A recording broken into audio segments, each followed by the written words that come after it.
Bonjour et bienvenue dans cette capsule qui a pour objectif d'explorer les différentes étapes de l'évolution de l'intelligence artificielle. À travers cette vidéo, vous allez explorer les moments clés qui ont marqué l'évolution de l'intelligence artificielle tout au long de l'histoire. Nous allons donc retracer l'histoire de cette technologie qui a changé le monde, et ce, à partir de ses débuts modestes dans les années 40. Les prémices de l'intelligence artificielle. L'intelligence artificielle a commencé il y a quand même déjà presque un siècle, notamment dans les années 40. À l'époque, l'interception et le décodage des messages revêtent une importance capitale. À l'aube de la Seconde Guerre mondiale, les Allemands se servent d'une machine qui s'appelle Enigma et qui ressemble à une machine à écrire pour protéger leurs messages secrets. Le principe est simple.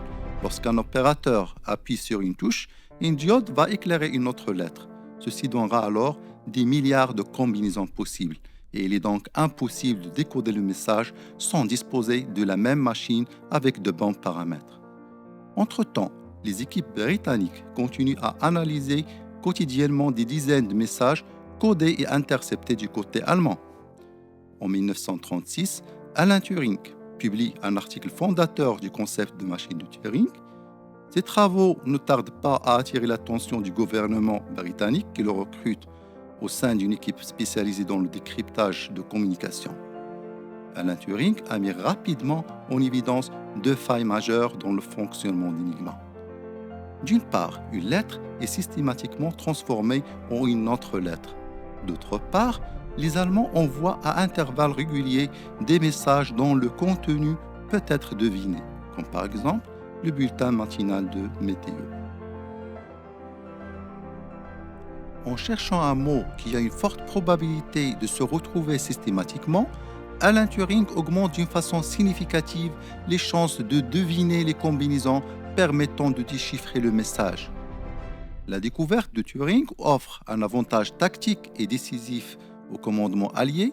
En 1942, environ 40 000 messages sont interceptés et décryptés chaque mois par les Britanniques. L'année suivante, près de 80 000 communications sont déchiffrées tous les mois.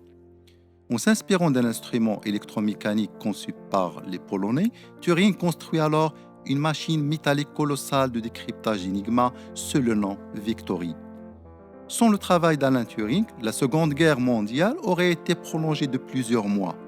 Et le décryptage d'Enigma a sans aucun doute permis de sauver d'innombrables vies. Dans les années 50, Alan Turing va se demander si une machine peut penser. En réalité, cette simple interrogation allait bouleverser le monde. Ceci a donné lieu au test de Turing. Ce test avait pour but de vérifier si une intelligence artificielle est capable d'imiter une conversation humaine. Dans les années 60, Arthur Samuel a développé une intelligence artificielle capable de jouer au jeu de dames en auto-apprentissage. C'était une révolution à l'époque car c'était la première fois qu'une intelligence artificielle a battu le champion du monde américain dans ce domaine. Dans les années 70, les investissements ont diminué, notamment en raison de l'optimisme excessif dont les chercheurs ont fait preuve en sous-estimant les difficultés à obtenir les résultats qu'ils promettaient. Cette période est connue aussi sous le nom de l'hiver de l'intelligence artificielle. Par la suite, le domaine de l'intelligence artificielle a connu une seconde vague d'évolution à l'ère de machine learning et du deep learning. Cela constitue alors la seconde vague de l'évolution de l'intelligence artificielle. Dans les années 80, il y avait la naissance du concept de machine learning qui est un petit peu différent de la programmation ordinaire. Ces techniques de programmation utilisent des probabilités statistiques pour donner aux ordinateurs la capacité d'apprendre par eux-mêmes sans programmation explicite. Dans les années 90, IBM conçoit, à l'aide du concept de machine learning, le logiciel Deep Blue, qui a battu Kasparov, le champion du monde des échecs. Il faut noter que Kasparov avait déjà gagné 4-2 face à ce super ordinateur de IBM, mais IBM a ensuite doublé la puissance de calcul et a perfectionné le logiciel pour cette seconde rencontre où Deep Blue a pu remporter la partie.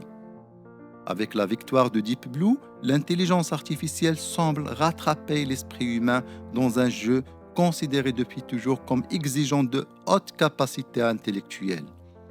Ceci était une nouvelle révolution avec le jeu des échecs, qui est un peu plus complexe que le jeu de dames.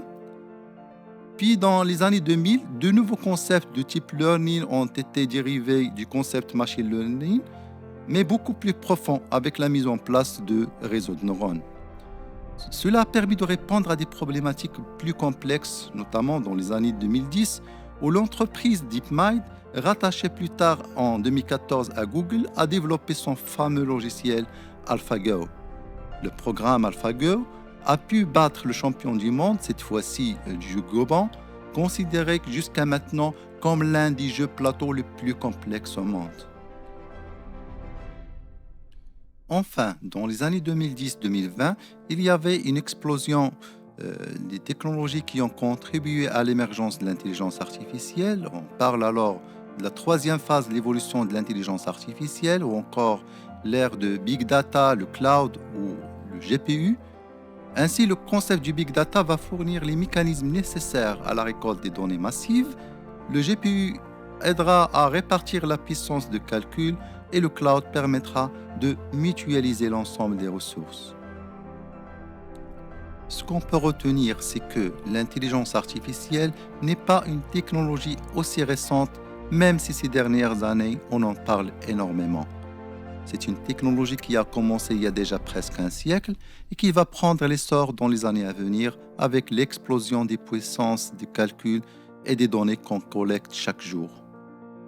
Sur ce, c'est la fin de cette capsule et au plaisir de vous rencontrer à une autre vidéo. Merci.